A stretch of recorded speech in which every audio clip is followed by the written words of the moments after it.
대한신당이 지난주에 이어 보안사가 80년부터 2000년대 중반까지 작성한 2000여 건의 문건 목록을 공개했습니다. 일부 공개된 문서만 봐도 5.18을 무력 진압하고 집권한 신군부는 집권 기간 내내 5.18의 진실을 은폐하려는 시도를 끊임없이 한 것으로 드러났습니다. 송정근 기자입니다. 보안사가 1995년 5월에 작성한 고 피터슨 목사의 헬기 사격 증언과 관련된 문서입니다.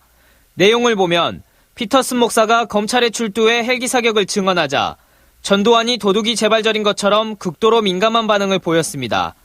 당시 육군 항공감이었던 장성에게 맞고서 등 대응책을 마련하라 지시하고 검찰과 5.18 피해자들 앞에서 헬기 기총 소사를 직접 시범 보이는 방안까지 검토했던 것으로 드러났습니다.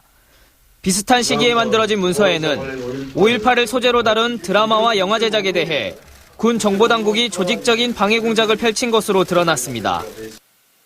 MBC와 KBS에서 만들어지고 있는 5.18 관련 정치 드라마에 대해선 5.18 당시 계엄군의 진압 장면을 순화해야 한다는 내용이 담겨 있고 이를 위해 공보처 등 관계당국의 대응이 필요하다고 나와 있습니다. 뿐만 아니라 5.18 관련 영화 꽃잎을 특정 정치인이 총선용으로 활용하려고 하고 있다며 영화가 상영되면 군에 대한 국민의 인식에 부정적인 영향을 미칠 것으로 우려했습니다. 정권의 성격과 관계없이 특히 김영삼 정부에서도 군부대 또 국정원이나 보안사 이쪽에서는 그런 작업들이 계속되었던 것 같습니다. 5.18 진실규명운동이 막 달아오르던 80년대 후반엔 5.18 피해단체들을 회유하고 와해시키려는 작업이 시도됐습니다. 5.18 행불자 단체를 문제단체로 규정해 온건적인 회원을 통해 다른 회원들을 회유하고 친분이 있는 사람들을 동원해 조직을 이간질했습니다. 5.18 직후부터 이루어진 신군부 세력의 은폐 공작은 지금까지 5.18의 진실을 가로막고 왜곡하는 근거로 악용되고 있습니다.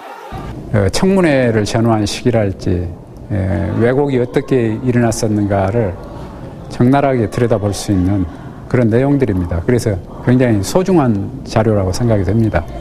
이번에 공개된 자료는 1980년부터 2005년 중반까지 보안사가 작성한 것으로 모두 2,321건에 달합니다.